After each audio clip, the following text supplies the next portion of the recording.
Hey guys, welcome back. Jaime here with Bookkeepers.com, and this is part 4 of our 4-part series of our conversation with brand strategist Keira Krenek. If you haven't seen the first 3 videos, go check those out first. We talked about paid ads, which are actually more affordable than you think they might be. We talked about personal versus business branding. We talked about message that resonates, and in this video, we're going to talk about how to kind of bring it all together, how to create content without really having all of that overwhelm that can come with it. Now, if you want to get content like this and attend live, every 2 weeks we have a new guest, an expert in their field, come in and chat with all of our DBA members. You can go to dba.org. I'll have the link in the description below as well, where you can join and grow with the rest of us. The DBA was a passion project of ours through bookkeepers.com. It's an association where we want to continue to grow the industry and help bookkeepers become the best business owners that they can be. All right, let's get started with part 4 of this series with Keira Krenek.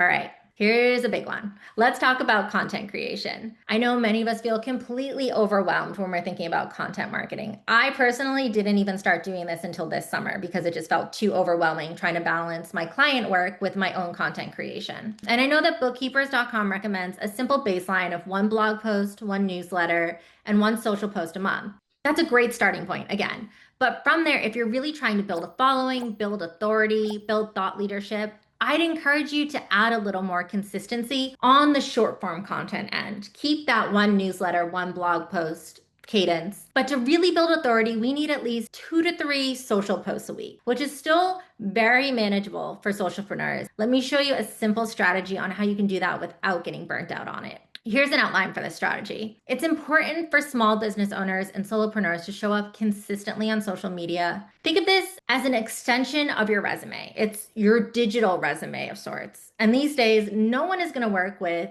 a new service provider or go to a new restaurant or anything without looking them up online first. So you want to make sure that there is something of value and expertise for them to find when they do look you up. So how are you going to do that? How are you going to build a content creation system? A simple content system will consist of 3 to 4 content pillars, which will be topics that you allocate to certain days of the week to post content on. And I'll share examples of that in a second, but you'll post 2 to 3 times a week, which I know sounds overwhelming. Hear me out. You'll do this by using the repurposing method that was taken from the messaging work that you've already done. And from one concept, you will derive multiple forms of content for all of your posting needs, such as your newsletter, blog post, LinkedIn post, and short form content. I have some suggestions on AI integrations for this workflow that are simple to learn, to execute, and will expedite the amount of time you spend creating and editing that content as well. And most importantly, making sure you are showing up on the right social platforms for your chosen audience. So instead of scrambling for what to post,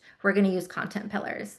These are going to be 3 to 4 themes that repeat and tie back to your audience's pain points. So for you guys, these pillars could be educational or value-based content. You could explain processes or share tax tips.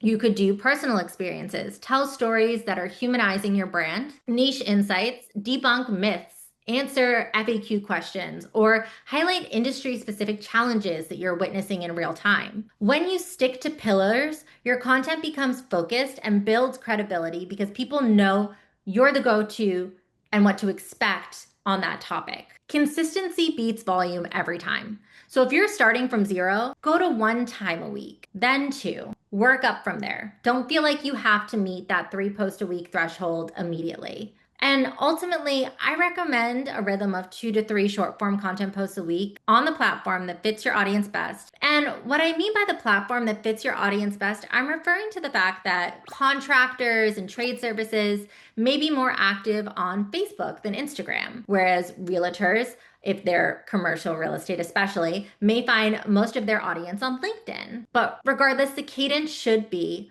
monthly, 1 newsletter, 1 blog post. Weekly, 2 to 3 short form pieces of content. This cadence is going to keep you visible, but doesn't have to overwhelm you. I promise it's more effective than doing 1 short form post a month and then disappearing. The algorithm will learn nothing about where to place you from that. I know I briefly explained the repurposing workflow in the messaging section, but let me just break it down again. Using that messaging work you've done, you take one problem, pain point, or insight that you've identified, and you can write your newsletter on that one topic in a way that provides value, then shorten it slightly and reframe it to turn it into a blog post, break it into even shorter thought leadership versions on the same topic for LinkedIn, and then break it down from there into 2 to 3 pieces of short content, either carousel posts with multiple slides, or break it into segments like a series of chapters. If you're ever scrolling social media and you hear someone say, come back for part 2, that was intentional. They're doing that to hook you, to keep you coming back into the series.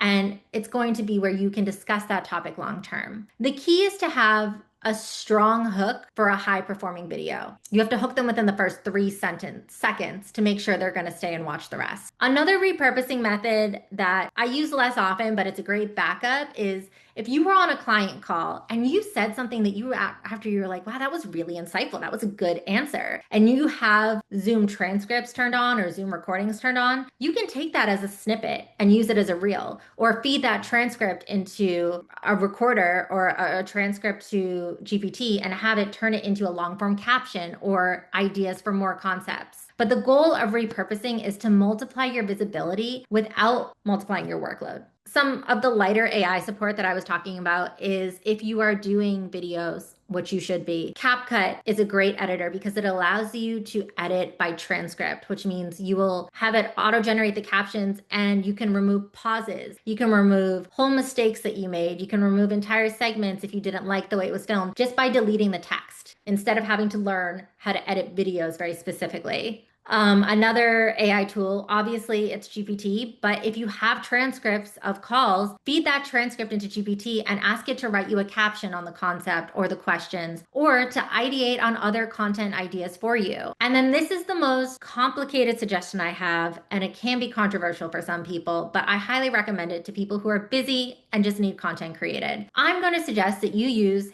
HeyGen AI avatars to record short videos of yourself, face-to-camera videos, where you're just giving insights and advice without having to film live every time. You can do that by creating AI avatars of yourself, uploading sample videos to HeyGen that you can later use as pre-recorded versions of yourself that are face-to-camera without having to film live every time you need new content, like if you get a cold or if you go on vacation, but you want to continue filming content. Here are my biggest tips for using HeyGen, because I've done a ton of trial and error with this. So you give it a sample video. It can be a minute to 3 minutes. It can be less for it to train on how to regenerate you. So here are my tips. Do not use too many hand gestures. You can see I'm talking with my hands. Don't do that. And don't turn away from the camera at any point. And definitely don't make any exaggerated facial expressions that are unique to specific emotions. These tips are because that avatar is going to mimic all of these inflections without understanding the context of what you're generating next. And the other thing is, don't let the AI generate your voice for you. It does a terrible job. Instead, there is an option where you can pre-record your audio separately, and using Apple's voice memo app is more than sufficient for this. And then instead of uploading a script, you just upload that audio file, and when it generates, it's your voice. So it has the proper inflections and cadence of how you would deliver that message. And it's just going to sync the mouth to your actual live audio. These tools are going to cut creation time dramatically while still letting your personality and expertise shine through. And briefly before I wrap up this section, I just want you to know that it is way more beneficial to consistently show up on one social platform than to have a business profile on